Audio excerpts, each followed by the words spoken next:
Hello there, and welcome to another Starfield ship review video. In today's video, we got a pretty interesting ship for you. So this is the Hellhound. It doesn't have a tier, which usually tells you that it's a unique vessel, and this one is quite unique. So this ship is tied to the Crimson Fleet questline. It's kind of a tricky ship. I was trying to figure out how to get said ship, and there's kind of like multiple sources. Some people say that it can be bought at any point from the vendor in the Crimson Fleet like base. And I went there on an older save because I had to go back to when I like first joined the Crimson Fleet, and I like kind of refreshed the inventory for a good like probably hour and a half, and I couldn't get spawn. And then I found someone that said you get it for completing the Crimson Fleet questline. Now I sadly didn't have any saves from that far back, and I didn't really feel like speed running through the questline because I sided against the Crimson Fleet because I'm a good boy. But what I did is my good old pal Flippy got him in. He sided with Crimson Fleet, and you do get it from completing. You have to side with the Crimson Fleet, but you also have to buy it, which is kind of weird. So it unlocks after you have basically sided with the Crimson Fleet. So yeah, so I basically rebuilt it exactly to scratch, much like the litany I did, the Varun litany, which turns out you can actually get a lot easier. But yeah, so the color might be slightly off, but it is an exact scale of it. I had him in a Discord, and he was like breaking it down for me, each piece of the ship. So yeah, if you want this ship, you're gonna have to go through the Crimson Fleet questline, side with them, and upon siding with them, it's sold by the vendor. Anyway, let's get into it. So this is based on the Ghost from the Crimson Fleet, which I want to say is based on. There's like a. This is like a Nova or a Hope Tech vessel. I want to say it's like, is it called the War Dog or something? I did a review on it, but it's quite unique because it's like a combat vessel made by Hope Tech, which is they usually make space trucks. Very unique profile. So stat wise, it's got 350 fuel, which is really nice. It's got a hull of 726, which for an A-class is very acceptable, very good. 880 cargo, which is quite good for like a... This is meant to be like a combat vessel. It's got an A-class reactor with 26 power, which, again, not bad. It's quite good. Only carries a crew of 2, which you can upgrade that if you wanted to by swapping out the modules, but it's kind of meant to be a pirate ship. I feel like pirate crews are quite small. Its jump range lets it down a bit, only 17 light years. It's running an old school Nova Galactic one, which I'd probably recommend swapping out if you do plan on using this ship. It's kind of weird that just the modules, like the reactor, I'm guessing is the best like reactor at its class. I think it is actually. No, it's not actually. When I was building it, there's like one other class above it, which is kind of interesting. And then the shields is 650, which for an A-class shields, that's quite good. I believe the highest A-class shields is like 800. It's got 2 sets of weapons. It's got 3 laser weapons mounted. 2 are on horizon weapon mounts. 1 is mounted on the top of that Deimos spine. And then it's got 2 ballistic weapons mounted there. Now, as always, if you want to get it, like I said, you have to buy it from the vendor. I'm buying it from this vendor here, which you won't be able to find it here. I just had to make it, and then I always sell my ships beforehand. This is it here. Like I said, color might be off slightly.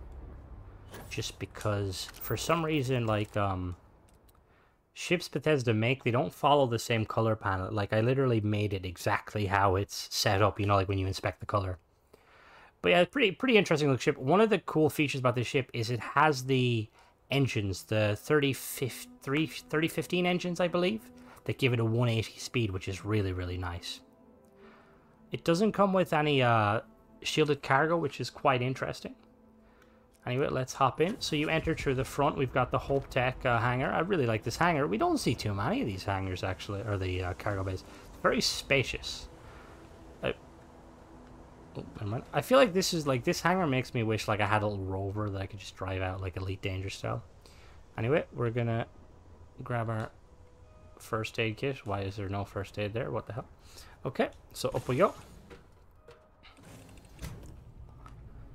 So inside we have a... Turn off the grav drive so we can float around.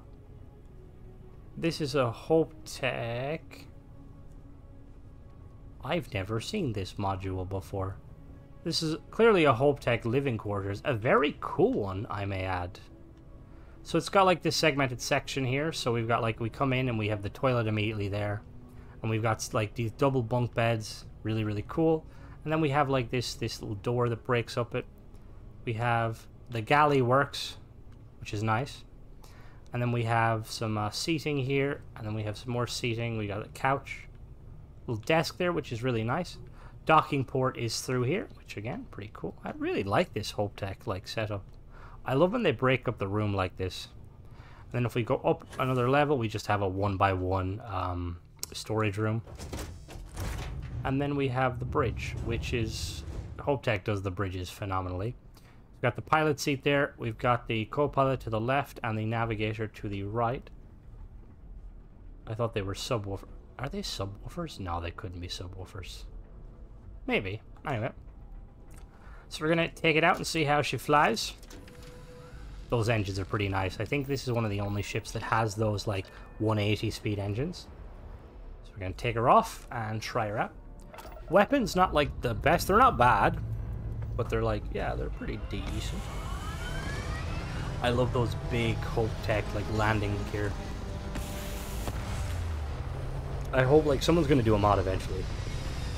But I kind of wish Bethesda would have made them so that they actually can function and, you know, you can use them as engines in place of them. All my ships would have VTOL engines. So as always, I have a perk that increases my power by 5. So for the sake of this video, I am not going to be using 5 power there. So weapon-wise, we've got those 3 lasers there. Very hungry lasers. And then we've got those 2 automatic ballistic cannons there. And if you do a quick speed test, she zooms. She zooms. So we got 180 speed. Boost speed is, oh my dear lord, 720. That seems like a record. I've never gone that fast. Quick agility test. Pitch up. Ooh. Okay, this is fast. Yeah, that's like an easy 8. So yaw again, very fast, like an 8. And then the roll's not too bad. Alright, so we're going to head down to the planet, and I will show you how to build it, if, like me, you haven't done the quest line. Alright, so here we are in the teardown. So we've got it in 3 sections as usual. Let's start here. We have the Armstrong 220E cockpit from HopeTech, 280 cargo, and 2 crew stations. Behind that, we have a Nova Galactic 1x1 storeroom. Mounted on the Nova Galactic storeroom each side, we have these Horizon weapon mounts, and on them at the top is the Singe P 4 megawatt pulse laser from Lightside, A-class, 1500 range, 6.65 fire rate, does 16 shield damage and requires 4 power. So there's 3 of them, one there, and then one there.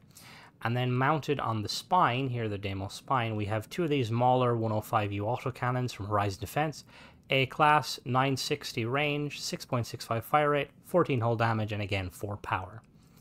And then behind here we have the R1000 grav drive from Relodyne. A-class, 9 power, gives 16 jump thrust. Now that's pretty weak. We can definitely upgrade that bad boy. So if we go to our grav drives, and if we go with this one here. So we're going to basically, we'll be swapping the R100 to this one, and it brings us up to a staggering 28 as opposed to 17. So that's definitely, I'd slap that one in. Let me just check, is there a better one? I don't think there is a better one. Oh, maybe, hold on now. No, there's not a better one. And then above that we have the M10 Ulysses HE3 Helium-3 tank, 50 grav jump fuel. To the left and right we have M40 Ulysses Helium-3 tank, 150 each. Feels a bit overkill. Like I said, we have a spine here, a Deimos Spine B. See?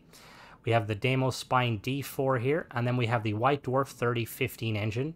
This gives A class power, 3 requirement of power, 20,460, and 3150 maneuvering thrust.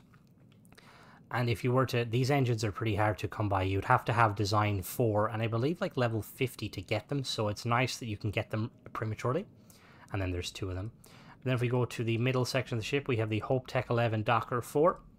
We have the HopeTech all-in-one berth 2x1. We have this Tokamak X250 reactor from Jiang. This is an A-class, gives 26 power. Now, there is another version of this. There's the X300, which, if I bring up my my information, the X300 gives 29 power. So you can stay with this style of reactor and get an extra 3 power. Or you can go the usual route that Crimson always recommends, because he loves the reactor. Reactor. You can go with the Spheromatic. Let me see. Is there a snap? Okay, yeah. So you can still go with the Spheromatic here. You'll just have to mount that to the top. Because currently it's like it's stuck to that, but this doesn't have a point. And then we have a 50S Protector Shield Generator from Dogstar A-Class, 7 power. It gives 650 shield. Now we're going to see if we can get a better shield. So we can go with the 60S, which gives us 810. And I believe we have this one here. It's 860. So you can swap it out for... You can basically swap it out for this one to get 60. And we'll just get the other one as well, just to kind of confirm. So if you wanted to stick with like this one here, you get an extra 160. Yeah, you get an extra 160 shield health, and it costs an extra 4k. But if you wanted to jump up to this one, you get like an extra 210 shield, and it costs a little bit more. I'd probably go with this one, just, you know, for the sake of it. And then we have the Hope 55 landing gear, 2 of them big boys. And then on the bottom, we have the Hope 4 landing bay from Hope Tech. We have 2 of these Caravel V102 cargo holds. They each hold 200 or 300. And then we have the Hope 5 landing gear here.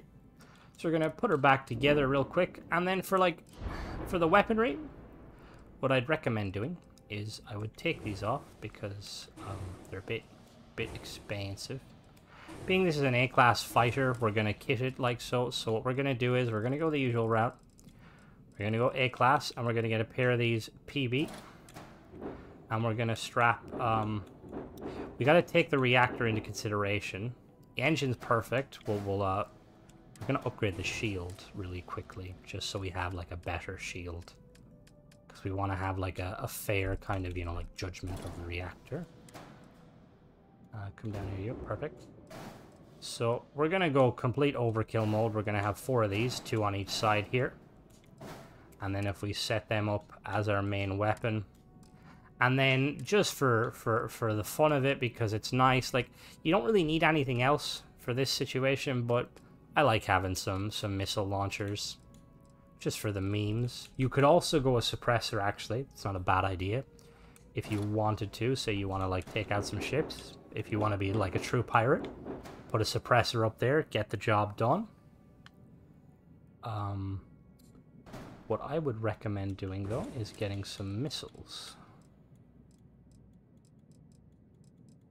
We'll go with, let me see. We'll go with these ones here, just because they look kind of nice. Now, you can, if you want to, like, overkit this to the hilt, you can obviously put 2 sets of missiles here, and then you can go back and you can get one of these little EM pressers. If you're only, the thing is, if you've unlocked this ship, you probably have way better gear to put on it. But if you're kind of pushed for power, I just move this one to top here. And Bob's your auntie, as they say. Now, this fuel tank up here, I'd probably remove it just because I feel like it's... I'm going to really quickly change this. I'd move that just for the simple reason that I feel like it's kind of pointless. Like, the extra fuel is nice, don't get me wrong. But it just kind of feels a bit unnecessary. So we're going to replace this with the... Where are you? This one here. Perfect. What's the error? Oh, we haven't done our weapons, and we're going to put their missiles in our second one. Perfect. And then we have this slot here. Now, what can we put here? Let me see. So do we have any... We could put some... We could cover it. Put some Deimos radiators there. That doesn't look too bad. Now we can also go the route of using the actual Deimos pieces. Let me use the Spine B. That kind of fits a little bit more aesthetically pleasing. And then we have like a slot here. And we have a slot there. So the cargo's not bad, it's 810. Now the thing with the mobility on this is the mobility is currently 89, which isn't bad. You could potentially increase it. Is this needed? That looks a bit too funky, we won't be doing that. That looks a bit weird. Yeah, like there's not a lot really you can change with this without, you know, like drastically changing it. Oh, actually, one thing I do is if you're using this as your daily driver, I'd probably swap this out for control station. If you want more crew, you can bump up the crew to 4, or a workstation, a workshop, just so you can kind of build. But yeah, all in all, it's not a bad ship. It's actually quite a cool ship. Like the fact that it has these like really nice engines, just like it's just really, really nice. And then like it's got more than enough fuel with the upgraded jump drive and the shield. Like you're pretty much good to go. But anyway, that was a quick little review. Wasn't as long as some of my other videos, but then this is kind of a smaller ship. Let me know if you guys have gotten this ship, anyone who sided with the fleet. It seems kind of weird that that they don't directly tell you. It's not like, say, the Vanguard quest line or the Freestar Rangers quest line where they're like, here's the keys to your ship. You have to kind of go out of your way to get it. But yeah, as always, thanks for watching. Don't forget to subscribe if you like this sort of content, and also check out some of my other videos. Bye.